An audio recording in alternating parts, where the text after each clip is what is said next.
दोस्तों नमस्कार। Mains answer writing का जो प्रोग्राम जो सिलसिला हम लेके आ रहे हैं, उसी सिलसिले में आज एक और नए क्वेश्चन लेके हम आपके सामने उपस्थित है।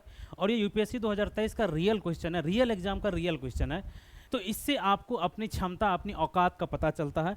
फोटो स्टेट क्वेश्चन से और फोटो स्टेट आंसर से आपको सेटिस्फेक्शन मिल सकता है।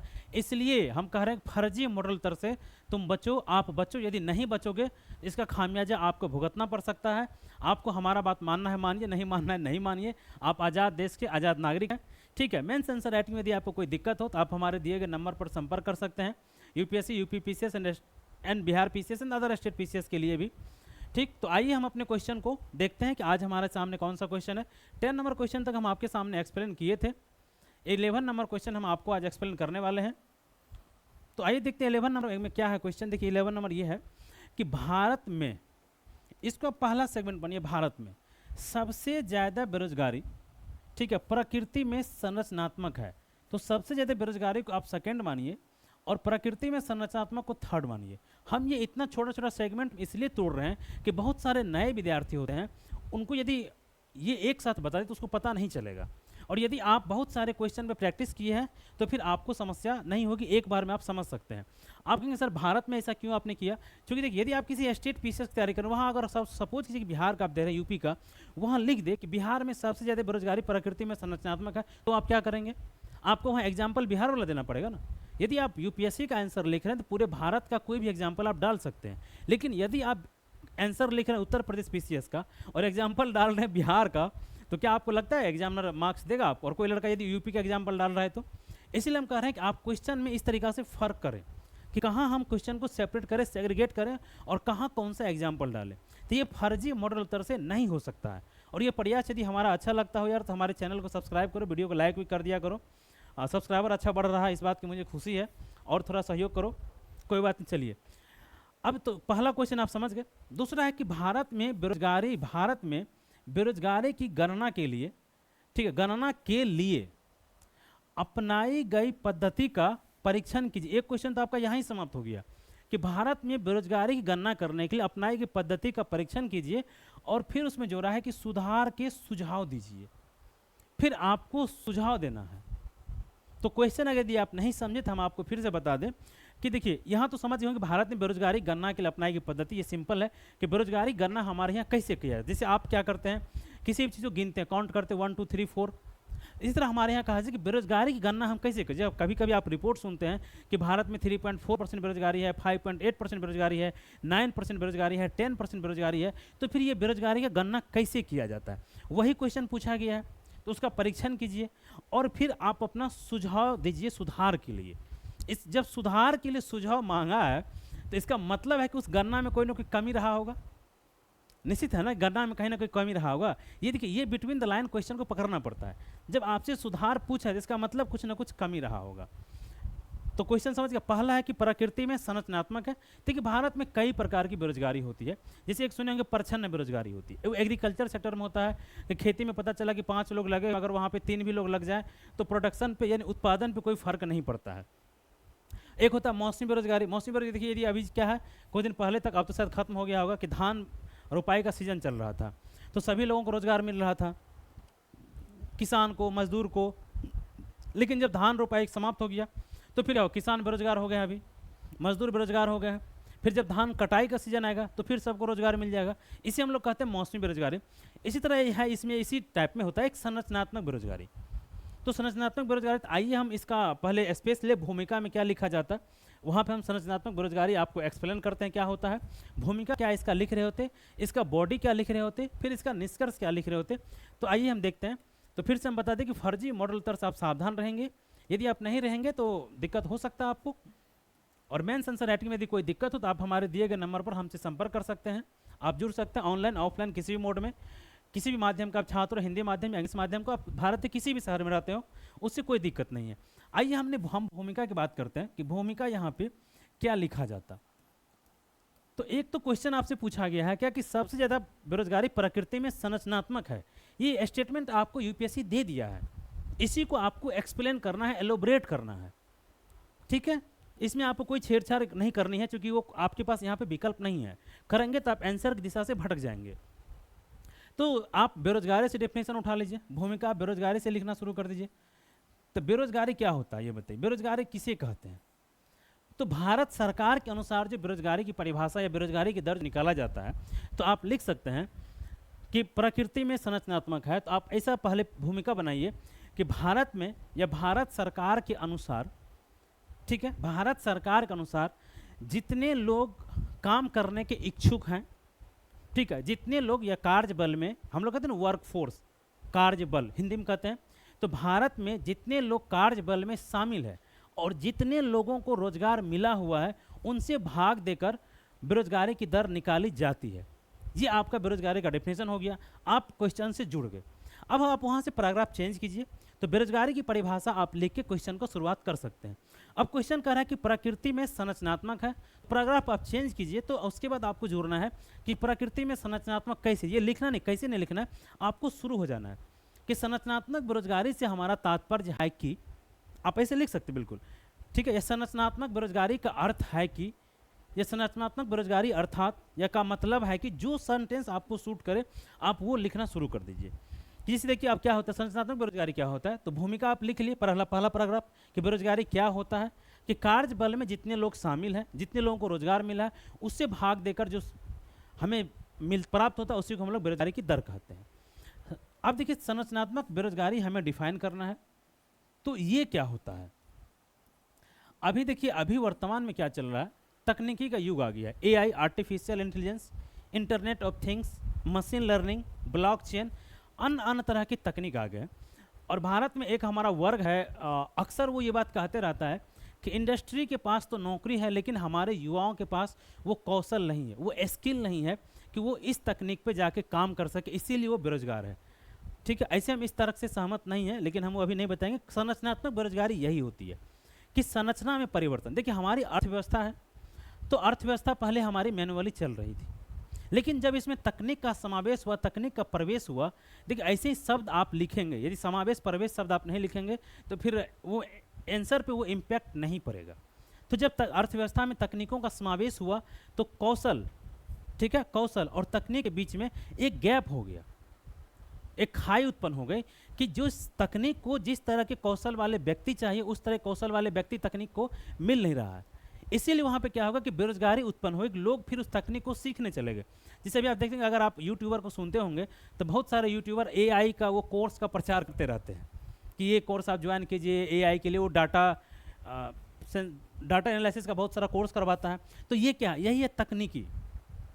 तो इसके कारण जो बेरोजगारी उत्पन्न होती है उसी को संरचनात्मक बेरोजगारी कहा जाता है। अब आप समझ सकते, आप लिख सकते, संरचनात्मक बेरोजगारी का मतलब है कि भारतीय अर्थव्यवस्था में या अर्थव्यवस्था में जब अत्याधुनिक तकनीकों का समावेश होता है और उस तकनीक को ऑपरेट करने के लिए, चलाने के लिए, प्रबंधन करने के लिए जब हमारे पास वर्क फोर्स, कार्यशैली या लेबर या श्रम नहीं होता है, उससे अत्यधिक या उस तकनीक के अनुसार कौशल की आवश्यकता होती है, जिसके उसके परिणाम स्वरूप जो बेरोजगारी उत्पन्न होती है उसी को संरचनात्मक बेरोजगारी कहते हैं। हालिया समय में भारत में भी ऑटोनोमस बहुत सारे जो हमारा इंडस्ट्री है वो ऑटोनोमस पे चलती है, मतलब क्या, तकनीक पे चलती है, रोबोट पे चलती है, एआई पे चलती है। तो हालिया समय भारत के उद्योग में भी अत्याधुनिक तकनीकों का प्रवेश हुआ है और भारत सरकार के अनुसार स्किल डेवलपमेंट प्रोग्राम के द्वारा भी हम उस गैप को, उस खाई को अभी तक भर नहीं पाए। इसीलिए जो बेरोजगारी भारत में, बेरोजगारी की दर जो देखी जाती है भारत में, जो भारत सरकार के अनुसार 3.2 है, वो संरचनात्मक बेरोजगारी है। ये आपका एग्जाम्पल हो गया। ऐसे यदि आप बहुत सारे कंपनियां जो है बेरोजगारी का, जैसे सीएमआई का एक डाटा आता है, सीएमआई का डाटा यदि आप पढ़ेंगे, वो भारत वो भी बहुत विश्वसनीय संस्था, प्राइवेट संस्था है बट विश्वसनीय संस्था। तो वो कहता है कि 8% के आसपास, 8, 9, 10, 8, 9, 9, 8, 10 इसी के आसपास बेरोजगारी घूमते रहता है। आप कुछ दिन पहले आईएलओ की रिपोर्ट आई थी, इंटरनेशनल लेबर ऑर्गेनाइजेशन, उन्होंने कहा था कि भारत में 83% शिक्षित लोग बेरोजगार हैं। और भारत सरकार का पीरियडिक लेबर फोर्स सर्वे का रिपोर्ट आता है जो एनएसएसओ निकालती है, भारत सरकार का कि 3.2% लोग बेरोजगार है। तो आप डाटा तो भारत सरकार का ही देंगे, लेकिन जब आलोचना करने का कभी आपको मौका मिले, किसी क्वेश्चन में यदि आपसे आलोचना पूछ ले, तब आप वहाँ लिखेंगे कि इन संस्थाओं के द्वारा भारत सरकार के डाटा पे या आंकड़ों पर अक्सर सवाल खड़े किए जाते हैं या उस डाटा को चुनौती दिया जाता है, और सीएमआई का मानना है कि भारत में इतना % बेरोजगारी है। जब आप आलोचना करें तब वो पॉइंट लिखना, लेकिन अभी भारत सरकार आप डाटा ले लीजिए। तो संरचनात्मक बेरोजगारी आप समझ गए होंगे, उम्मीद करते हैं कि पहला क्वेश्चन का आंसर आपको मिल गया होगा। ठीक है, अब इस क्वेश्चन में कह रहा है दूसरा कि भारत में बेरोजगारी की गणना के लिए अपनाई गई पद्धति का परीक्षण कीजिए। तो आप एक चेंज कीजिए, हम आप बॉडी की बात करते हैं। बॉडी में क्या लिखना है कि बेरोजगारी की गणना, ठीक है, बेरोजगारी की गणना। तो यहाँ देखिए, यहाँ पे दो संस्था है और दो तरह से बेरोजगारी की गणना की जाती है। यदि अभी हम आपको बताएंगे कि बेरोजगारी का गणना कैसे किया जाता है तो आप थोड़ा हंसी लगेगा कि भारत सरकार का जो रोजगार की परिभाषा है, यदि सप्ताह में, एक वीक में, एक सप्ताह में यदि आपको 1 घंटा काम मिल गया, ठीक है, एक सप्ताह में यदि आप 1 घंटा आपको काम मिल गया तो आप बेरोजगार नहीं हैं। ये भारत सरकार का बेरोजगारी का डेफिनेशन है। अब 3.2 जो हम आपको बताए थे और प्राइवेट सेक्टर का 9% के आसपास आता है। क्यों? क्योंकि आप सपोज कीजिए बेरोजगारी की गणना करने के लिए, सर्वे करने के लिए सरकारी अधिकारी या सरकारी कर्मचारी या जो भी करता है टीचर लेवल का, वो जब जाता है पूछने तो कोई भी आदमी ये थोड़ी कहेगा शर्म से हमको सप्ताह में 1 घंटा भी कुछ नहीं करते हैं। वो तो कहीं देगा हाँ सर थोड़ा बहुत कुछ करते हैं। तो वो क्या कि हाँ 1 आध घंटा काम हम कर लेते हैं डेली बेसिस पे भी, तो फिर वो बेरोजगार नहीं। आप सोचिए इसके बाद भी यदि ये डिफिनेशन है कि सप्ताह में यदि 1 घंटा आपको काम मिला तो आप रोजगार में बेरोजगार नहीं हैं, तो इसके बाद भी यदि 3.2 का आंकड़ा है, जो आदमी ये कहे कि सप्ताह में हम 1 घंटा का भी काम नहीं करते हैं, तो स्थिति कितनी भयावह होगी इसका अंदाज़ा आप लगा सकते हैं। ठीक है, तो एक तो ये होता है जिसे हम लोग कहते हैं साप्ताहिक स्तर पे, साप्ताहिक स्तर पे निकाला जाता है। ठीक है, साप्ताहिक स्तर पे ये निकाला जाता है बेरोजगारी की बेरोजगारी। ठीक है, कि सप्ताह में यदि आपको, तो पहला आप लीजिए बॉडी में साप्ताहिक गणना, क्या लिखा बेरोजगारी गणना, तो साप्ताहिक गणना कि सप्ताह में यदि आपको 1 घंटा को भी यदि आपको काम नहीं मिलता है तो उसे बेरोजगार की श्रेणी में रखा जाता है। पहला पॉइंट आप एक्सप्लेन कर दिए। दूसरा पॉइंट आता है हमारा क्या, वार्षिक। वार्षिक जिसको हम लोग कहते हैं पूर्णकालिक रोजगार या पूर्णकालिक बेरोजगार। तो दूसरा आता है वार्षिक स्तर पे, वार्षिक स्तर पे। दैनिक स्तर पे भी आता है लेकिन उसको छोड़ दीजिए, कहा है कि वो ज़्यादा चर्चा में नहीं रहता, बहुत कम आता है। तो ये साप्ताहिक और वार्षिक बहुत अधिक। एक जो वार्षिक का डेफिनेशन होता है उसमें क्या है, 6 मंथ, यदि 6 मंथ से अधिक, एक दिन भी अधिक 6 मंथ में, सपोज कीजिए 180 डेज हम ले लेते राउंड फिगर में, क्योंकि कभी आप कहेंगे सर 31 दिन का भी होता है, ठीक है, फरवरी थोड़ा कम का भी होता है, फिर भी तो 138 80 + 1 यानी 181 दिन भी यदि आपको काम मिल गया तो आप पूर्ण रोजगार में, आप पूर्ण रोजगार में हैं। ठीक है, और यदि 180 दिन से कम यदि आपको काम मिला है तब आप अल्प रोजगार या बेरोजगार माने जा सकते हैं। वार्षिक स्तर पे ये परिभाषा चलता है, अल्प रोजगार या बेरोजगार, तो ये वार्षिक स्तर पे। तो आपने दोनों को डिफाइन कर दिया कि गणना कैसे की जाती है बेरोजगारी की, साप्ताहिक स्तर पे और पूर्णकालिक स्तर पे, ये दो हो गया। उसके बाद फिर है हमारा गणना करता कौन कौन है। ये इसमें कह रहा है कि गणना अपनाए गई पद्धति के परीक्षण कीजिए। तो एक तो ये हो गया गणना कौन करता है, वो भी आपको यहाँ पे लिखना पड़ेगा कि गणना कौन कौन करता है। एक करता है हमारा NSSO, अभी हाल फिलहाल में रिपोर्ट आया था, नेशनल सैंपल सर्वे ऑफिस इसका फुल फॉर्म होता है। आप कहेंगे सर इस संस्था को तो बंद करके NSO बना दिया गया है, ठीक है बना दिया गया है, लेकिन आज भी NSO ऑपरेट करता है। और जो लास्ट अभी रिपोर्ट आया था भारत सरकार का, उसमें NSO का ही जिक्र, NSSO का ही जिक्र किया हुआ था। तो आप NSSO ही ध्यान रखेंगे, PT में भी क्वेश्चन पूछा गया था और उसमें वहाँ पे ऑप्शन NSSO ही दिया गया था। तो एक आता है periodic labour force survey, PLFS, अभी हाल फिलहाल में 23-24 का आया हुआ है पीरियोडिक लेबर फोर्स सर्वे, और इसमें कहा गया वही कि 3.2% बेरोजगारी भारत में है। ठीक है, तो एक तो NSSO सर्वे करता है जो कि पीरियोडिक लेबर फोर्स सर्वे, ये 2017 से ये लगातार हो रहा है सर्वे। इससे पहले ये सर्वे, ये दूसरा जो इससे पहले जो NSSO था वो कर रहा था, लेकिन ये बेरोजगारी दर के नाम से करता था, अब पीरियोडिक लेबर फोर्स सर्वे के हिसाब से आता है। ठीक है, चलिए अगला, तो पहला ये समझ गए। दूसरा आता है हमारा जो है श्रम ब्यूरो। श्रम ब्यूरो जिसको हम लोग लेबर ब्यूरो कहते हैं, श्रम ब्यूरो। तो श्रम ब्यूरो पे भी क्वेश्चन PT में पूछा गया, आपको ध्यान होना चाहिए था। ये भी जो है बेरोजगारी रोजगार का सर्वे करता है। तो ये किसका करता है, संगठित क्षेत्र में, जिसे संगठित क्षेत्र में जो लोग काम करते हैं। अब लेबर कहाँ का काम करता है, इंडस्ट्री में, ठीक है ना, लेबर कहाँ करता है, इंडस्ट्री में काम करता है। तो संगठित क्षेत्रों में जो काम करता है, ये श्रम ब्यूरो उसका आंकड़ा निकलता है। जैसे यदि आप कई बार सुने होंगे कि आजकल उद्योग घट रहा है, उद्योग से इतने लोगों को छांट दिया गया है, तो वो फिर कहाँ से पता चलता है, तो ये यही श्रम ब्यूरो ही वो आंकड़ा देता है कि आजकल जो हमारी इकोनॉमी डाउन हुई है, द्वितीय सेक्टर हमारा डाउन हुआ है, औद्योगिक घरानों से इतना लोगों को निकाला गया है। जैसे अभी कुछ दिन पहले एक रिपोर्ट आया था कि अंबानी ने अपने कंपनी से 42,000 कर्मचारी को बाहर किया है, फायर किया, हटाया है।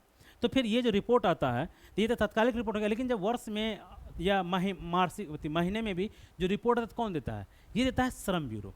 तो संगठित क्षेत्र में जो औद्योगिक क्षेत्र में जो कर्मचारी या मजदूर काम करते हैं उनका ये सर्वे करता है। ये तिमाही भी आंकड़ा देता है अपना और वार्षिक रिपोर्ट भी जारी करता है। 3 मंथ पे भी ये रिपोर्ट देता है और वार्षिक आंकड़ा भी जारी करता है। ये तो दोनों आप समझ गए, श्रम bureau product labour force survey साप्ताहिक, वार्षिक और त्रैमासिक श्रम ब्यूरो का है। तो ये हमारा भारत में बेरोजगारी की गणना करने की तकनीक है, इसी आधार पर गणना करता है और ये संस्था के द्वारा गणना किया जाता है। समझ गए दोनों। तो श्रम ब्यूरो भी अपना रिपोर्ट देता है, वार्षिक रिपोर्ट देता है, और प्रोडक्ट लेबर फोर्स सर्वे भी वार्षिक रिपोर्ट देता है। इसलिए हम जो पीछे साप्ताहिक और वार्षिक बताए वहाँ हम एक साथ नहीं लिख सकते, इसको अलग अलग लिखना पड़ेगा कि ये संस्थाएं इस चीज़ के लिए काम करती है। तो ये दूसरा जो क्वेश्चन था इसमें कि बेरोजगारी की गणना के लिए अपनाई गई पद्धति का परीक्षण कीजिए, ये आप समझ गए। अब तीसरा है कि सुधार के उपाय बताइए। तो अब आप यहाँ पे लिखना है सुधार क्या किया जा सकता है। ठीक है, देखिए सबसे पहला सुधार के लिए आपको यहाँ पे पॉइंट देना पड़ेगा कि सबसे पहले तो जो सप्ताह में रोजगार की परिभाषा उसको बदलो यार, कि सप्ताह में यदि 1 घंटा तो उसको बदलो। तो पहला सुधार तो आपने सप्ताह वाला दे दिया कि इसको बढ़ा के कम से कम इसे 6 का 24-25 घंटा के कम से कम यदि सप्ताह में आपको 4 घंटा भी डेली काम मिले, तो एक सप्ताह में हम 6 दिन ही मान लेते हैं, तो 6 का 24 कम से कम 25 घंटा यदि काम मिले तब उसको रोजगार में आप मानिए। सप्ताह में 1 घंटा काम तो कोई रोजगार वाली बात होती नहीं है। चलिए पहला आपने ये सुझाव दिया, गणना में क्या सुझाव सुधार के, तो ये वाला। दूसरा देखिए जो असंगठित क्षेत्र है हमारे यहाँ, असंगठित क्षेत्र में बहुत सारे रोजगार हैं। जैसे कोई आदमी कुछ अपना स्वयं का काम कर रहा है, ठीक है, स्वयं का अपना काम कर रहा है। कोई व्यक्ति जो है हाउस मेड की काम कर रही है, घर में खाना बनाती है, कैश में पेमेंट लेती है, तो क्या उसको इसमें गिना जाता है? क्या नहीं गिना जाता है। इसलिए ये देना चाहिए कि इस असंगठित क्षेत्र में कितने लोग श्रम में हैं, कितने लोग बेरोजगार हैं, इसके लिए भी एक मैकेनिज्म डेवलप होना चाहिए था, या श्रम ब्यूरो को या प्रोडक्ट लेबर फोर्स सर्वे को असंगठित क्षेत्र में काम कर रहे लोगों का भी आंकड़ा लेना चाहिए था।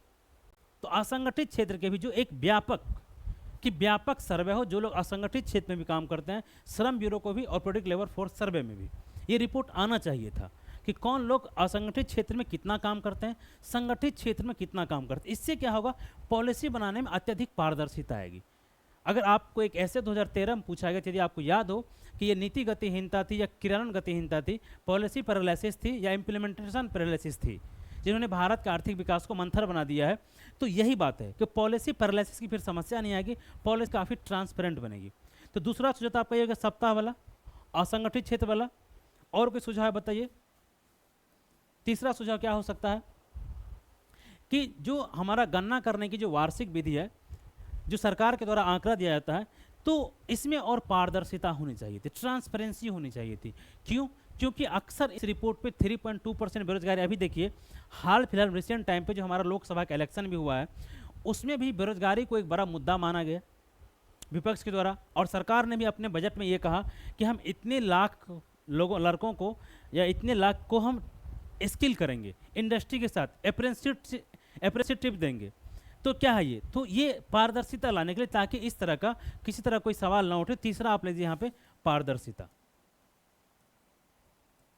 कि इसको पारदर्शिता इसमें और लाया जाना चाहिए था और सारे स्टेक होल्डर को शामिल किया जाना चाहिए था। तो ये 3 पॉइंट आप सुझाव दीजिए, जो मुझे लगा कि ये सुझाव ज़्यादा बेटर रहेगा, क्योंकि साप्ताहिक वाला आप दे दीजिए, उसके बाद असंगठित क्षेत्र वाले आप दे दीजिए, और पारदर्शिता में क्या, जो मैंने कहा 6 मंथ 180 + 1 दिन, तो उसको और थोड़ा सा बढ़ाइए। तो ये जब आप पारदर्शिता की बात करेंगे तो फिर वहाँ पर इसका जिक्र करेंगे। तो ये इस क्वेश्चन का आंसर था। आप कहेंगे सर निष्कर्ष में क्या लिखें, तो निष्कर्ष में हम एक बताते हैं, निष्कर्ष क्या है इसका लिखित। आइए हम निष्कर्ष देखते हैं। ऐसे निष्कर्ष आपका ये सुझाव ही हो गया, जो सुझाव दिए आप निष्कर्ष को यहाँ भी छोड़ सकते हैं, लेकिन इसके अतिरिक्त भी आपको लगता है कि नहीं निष्कर्ष हम लिखेंगे, तो फिर आप लिख सकते हैं ILO इंटरनेशनल लेबर ऑर्गेनाइजेशन का एक रिपोर्ट है, ILO का एक रिपोर्ट है कि भारत में जो हमारा एसिल गैप है ना, वो 53% है। 53% जो है स्किल गैप है। इंडस्ट्री को इतने परसेंट लोग चाहिए लेकिन उसके पास वो स्किल नहीं है जिसके चलते कि वो किसी भी इंडस्ट्री में नौकरी करे। तो आप यहाँ दें कि ILO की रिपोर्ट के अनुसार भारत में, ठीक है, भारत में जो मौजूदा कौशल है और बाजार में उपलब्ध नौकरी के बीच लगभग 53% का गैप है। तो भारत सरकार को कौशल विकास कार्यक्रम में और अत्यधिक पारदर्शिता, क्रियान्वयन, बजट आवंटन के साथ इसे कार्यान्वित करना चाहिए था ताकि इस गैप को भरा जा सके और भारत में उपस्थित संरचनात्मक बेरोजगारी को समाप्त, तो आप नहीं लिखेंगे क्योंकि बेरोजगारी कभी समाप्त नहीं होती है, उसको कम किया जा सके, पूर्ण विराम। आप ये दे दीजिए क्योंकि संरचनात्मक बेरोजगारी क्वेश्चन का एक पार्ट है। तो बस यही, इसी तरीके से निष्कर्ष फिर बता दें कि ILO के अनुसार भारत में उपलब्ध नौकरी और भारत में मौजूद कौशल के बीच 53% 53% का अंतर है। कौशल विकास कार्यक्रम के द्वारा भारत सरकार को बजटीय आवंटन व तकनीकी विकास के द्वारा इस कौशल गैप को, खाई को कम करना चाहिए था ताकि भारत में उपस्थित संरचनात्मक बेरोजगारी को कम किया जा सके, पूर्ण विराम। तो उम्मीद करते हैं कि आप क्वेश्चन को समझ गए होंगे। ठीक है, तो फर्जी मॉडल उत्तर से आप बचें और यदि आपको मेंस आंसर राइटिंग में कोई भी समस्या हो तो आप हमारे दिए गए नंबर पर संपर्क कर सकते हैं, आप किसी भी माध्यम के हों। और वीडियो यदि अच्छा लगता है आपको तो यार आप चैनल को लाइक करो, वीडियो को लाइक करो, सर चैनल को सब्सक्राइब करो और थोड़ा फॉरवर्ड शेयर वेयर किया करो। ठीक है, बहुत बहुत धन्यवाद, मिलते हैं फिर अगले वीडियो में।